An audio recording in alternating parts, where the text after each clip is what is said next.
Camp David. With that, here comes Jake Sullivan. Here you go. Thank you, Corinne. Thanks, everybody. Hope you didn't have too much trouble getting in this morning. It's really great to be here at Camp David, and today President Biden will host Prime Minister Kishida of Japan and President Yoon of the Republic of Korea for a historic trilateral summit.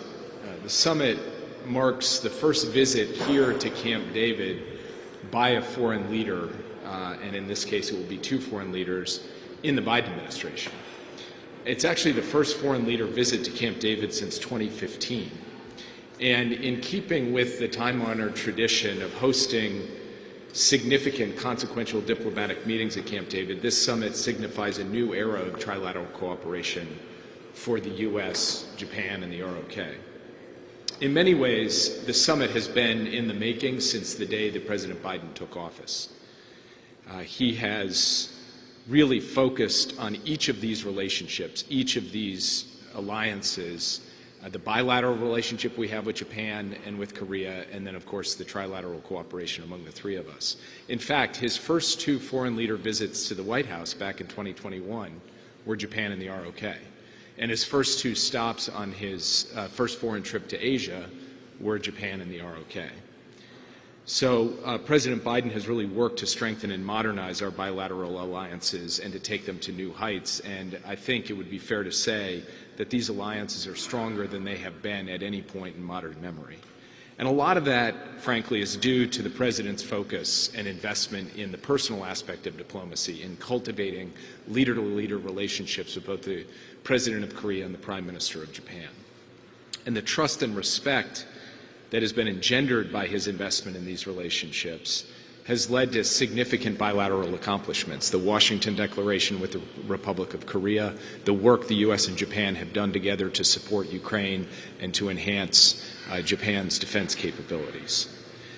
One area that President Biden has particularly emphasized from his first conversations as president with both of these leaders was how to build stronger Japan-ROK ties and how that is in the fundamental national security interest of the United States. President Biden encouraged both leaders to take bold steps to improve their bilateral relationship, which could help set the foundation for the significant breakthrough in trilateral cooperation that will be on display today. And as the ROK and Japan broke new diplomatic ground, President Biden was there to reinforce and reassure, and he directed his team to do the same. So Secretary Blinken, Secretary Austin, myself, we've developed deep relationships on a trilateral basis with our counterparts from Japan and the ROK. And President Biden himself has held 3 summits already, although all of them on the margins of other meetings. This, in fact, is the first time that there will be a standalone trilateral summit of the 3 leaders. So what will happen today? Today, we are going to lay a strong foundation for this trilateral partnership to make sure that it's deep, it is strong, and that it's built to last. We're opening a new era, and we're making sure that era has staying power. So that means regularizing meetings between our leaders and our senior officials on an annual basis to discuss the broad agenda of security technology, regional strategy, economic partnership, and more. We're announcing significant steps to enhance trilateral security cooperation in the region in the face of North Korean provocations, including a multi-year exercise plan, deeper coordination and integration on ballistic missile defense, and improving information sharing and crisis communication, and the policy coordination that goes along with responding to contingencies in the Indo-Pacific. We're unveiling new economic and energy security initiatives, including an early warning mechanism for supply chain disruptions. Our 3 countries will announce new regional initiatives to build partner capacity throughout the Indo-Pacific, including in the maritime security domain, which will ensure that our cooperation benefits not just the people of our 3 countries, but the people of the entire region. Yesterday, Kurt and Mira walked through with you the specific deliverables, so I won't go into more detail now. Suffice it to say, this is a big deal. It is a historic event, and it sets the conditions for a more peaceful and prosperous Indo-Pacific and a stronger and more secure United States of America. So this is a worthy legacy for the President, for President Yoon, for Prime Minister Kishida, and for all of the teams that have done so much work to get us to this point, and to see this point not just as the culmination, but the launch of this new era in trilateral cooperation that we believe will come to the strong benefit of each of our three countries. So with that, I'd be happy to take some questions. Yeah, Trevor. So there's been some analysis that the new missiles that North Korea has kind of shown the world rely on some technology that may be coming from Russia. What's your current analysis of the degree to which they are collaborating on nuclear and missile-related technology, and how big of an issue is it? We are concerned about the relationship, including the technology and security relationship between Russia and the DPRK.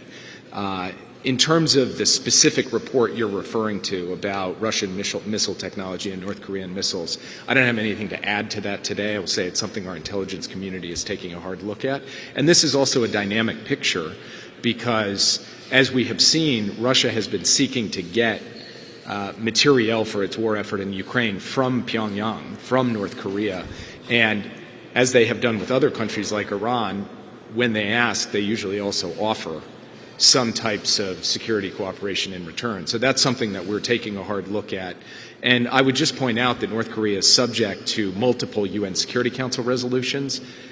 Russia is a permanent member of the Security Council. It has a heightened responsibility to comply with those Security Council resolutions, and to the extent it is not doing so, including with respect to ballistic missile defense technology and other things, Russia would be, in sort of flouting and in flagrant violation of UN Security Council resolutions. I'm not asserting that that is the case today, so I'm not validating that report. I am saying it is a matter of concern, and it is a matter that we are very much looking into. You're announcing today, but is the goal eventually 5 years out, 10 years out, 20 years out, to have actually a formal alliance and a mutual defense kind of pact here between these three countries? Is that where we should be headed? We have not set that as an explicit goal. We have not set an endpoint of a formal trilateral alliance. We have strong and deep and decades-long bilateral alliances with both Japan and the ROK. We would like to see them continue to strengthen their cooperation, and for this three-way cooperation to get deeper and more institutionalized. Today we're announcing a commitment to consult among the three countries. That itself is a very significant step because it means that the three countries recognize their common interest in having a coherent and coordinated response to any contingency, security contingency. But I'm not pointing an arrow towards a defined endpoint of the kind you're talking about. Yeah. Hey, Jake. The Washington Post reported overnight that the U.S. does not expect Ukraine's military to be able to reach Melitopol. Is that an accurate assessment of their counteroffensive right now? So I'm not going to speak to intelligence reports. I will say that over the course of the past 2 years, there have been a lot of analyses of how this war would unfold coming from a lot of quarters, and we've seen numerous changes in those analyses over time as dynamic battlefield conditions change. So what we have said from multiple podiums and multiple briefings remains the same, which is we're doing everything we can to support Ukraine in its counteroffensive. We're not going to handicap the outcome. We're not going to predict what's going to happen because this war has been inherently unpredictable, and that's all I can say today, other than I believe and have confidence in the capacity and especially the bravery of the Ukrainian fighters to continue to make progress on the battlefield. The F-16 transfer? Back at the G7 in Hiroshima, President Biden indicated both to his colleagues, his allies, and to the world that he would support an effort to train Ukrainian pilots on F-16s. What we did this week is formalize through a letter from Secretary Blinken to his counterparts in Europe that upon the completion of that training, the United States would be prepared in consultation with Congress to approve third-party transfer of F-16 aircraft to Ukraine. That is the natural extension of what the President announced in Hiroshima. There have, for reasons I don't fully understand, been questions about whether we were actually going to do that. So to put all of those questions to rest, that in fact the training will be followed by the transfer as we work with Congress to effectuate that and with our allies. We underlined, underscored, and put an exclamation point on that this week. Yeah. Yeah. Officials have said there have been efforts to make it difficult to backtrack from the commitments made today during future administrations here in South Korea and Japan. Can you just expand on the staying power you described earlier and what assurances this trilateral alliance can take away that the work of the summit will last beyond these administrations? I'd answer that in three ways. First, in terms of the actual mechanisms of collaboration. So the three countries are putting pen to paper to say we will meet annually at leader level and at every significant level of our government. And the work between those meetings will set up further substantive progress. That alone, that kind of long-term perspective on the cooperation between our three countries, the trilateral partnership, we've never seen that before. So that's on the process side. Second, you can see in specific outcomes of today that same multi-year perspective. So, for example, we've had one-off exercises in the past, particularly in response to DPRK provocations. What the leaders will commit to today is a multi-year planning process for the military exercises in all domains, air, land, sea, undersea, cyber, etc. And that means that you will start to see a kind of momentum and inertia built into the planning processes of our three national security establishments with a horizon that extends not just a year out or 3 years out, but quite extensively. And then finally, the sheer breadth of the commitments being made today and the ways in which these commitments will stitch together our systems across economics, technology, people-to-people, regional cooperation, the traditional security domain, mean that we believe that today is going to establish the kind of foundation that will make this trilateral partnership built to last. You know, of course, every leader is going to have to make decisions, but the architecture, the framework, the structure that's being put in place now, from our perspective, has a tailwind behind it that will propel it forward and be very difficult to knock off course. Yeah. Republicans in the House Oversight Committee are currently investigating the Biden family's ties to foreign entities. They have specifically pointed to Hunter Biden's financial ties with China. Does the administration view this investigation as legitimate? And is the administration concerned that Hunter Biden's ties to China pose a national security issue? I don't have any comment on that. Yeah. Thank you, Jake. Could you clarify if the U.S. has authorized the transfer of the F-16 syllabus materials to the European partners? I'm sorry? Could you just clarify if the U.S. has authorized the transfer of the F-16 syllabus material to the European partners? Yes, of course. We're working closely with our European partners on every element of the training program, including the manuals, as well as our people are working with their people, our trainers are working with their trainers. So there's a full integration of the effort at this point. Does the U.S. consider extending the NATO invitation to Ukraine that would potentially exclude the territory that are not under Kiev's control? Right now, we have not gone further than what is stated in the Vilnius document. And the Vilnius document is what governs NATO's attitude toward and approach to Ukraine's eventual membership in NATO and the invitation that we've made. Any updates on Chinese hackers who breached the U.S. federal network and high-level officials such as the Secretary of Commerce? I don't have an update for you today. Yep, last one. Thank you. China has been critical of this trilateral meeting. Why should they not see what's happening today and the greater cooperation that you're talking about as the beginning of some kind of mini NATO for the Pacific? Well, first, it's explicitly not a NATO for the Pacific. We've said that. We will continue to underscore that, and so will both Japan and Korea. Second, we've had a combined 150 years of alliance cooperation with Japan and Korea.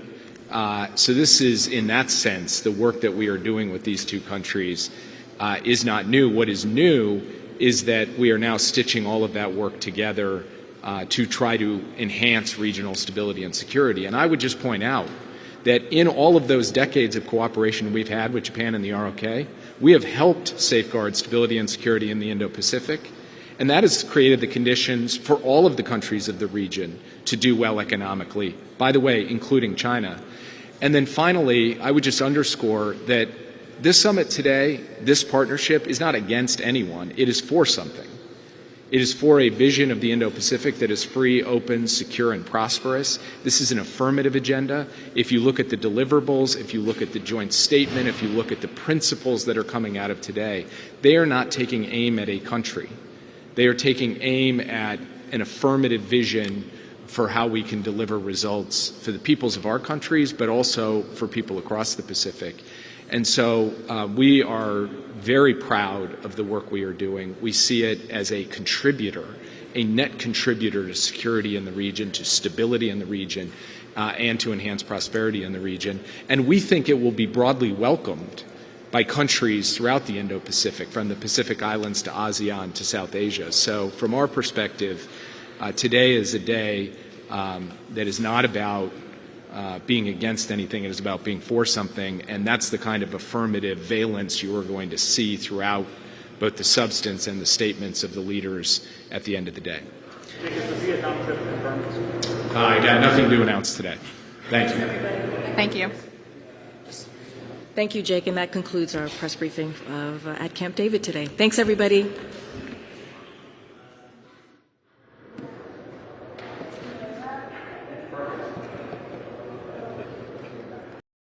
我最近试了一个东西，真的很有用啊，所以要分享给大家，那就是太阳星全效克菲尔益生菌。吃了2-3天，真的有明显的感觉。最主要就是睡眠的品质变好喽。那你知道这个睡得好呢，整个人工作就可以更加的专注，当然情绪也就变得更好了。因为太阳星全效克菲尔益生菌，我才认识了这个克菲尔益生菌。它是由多支菌种益生菌所组合而成的，不但是能够维护消化道机能的正常运作，而且呢还有多种有益健康的保健功能，非常的强大。有台大教授专门研究它，把它叫做神仙的礼物。而您知道吗？有上千篇国际研究证实，克菲尔益生菌不仅是帮助肠道健康，肠道菌透过肠脑轴影响全身的器官，所以维持肠道菌种的平衡，这是解锁身体健康、精神健康的钥匙。对于帮助睡眠、维持好情绪，真的是很有感。也因为这不是药，有季节敏感、代谢困扰、关心恶性细胞风险的好朋友们，选择太阳星全效克菲尔益生菌，做好日常的保养，身体轻轻松松，没有负担。每日克菲尔，时刻美好 ，Good Feel Feel Good， 请上快点购为健康下单，也记得输入推荐码，有额外的折扣哦。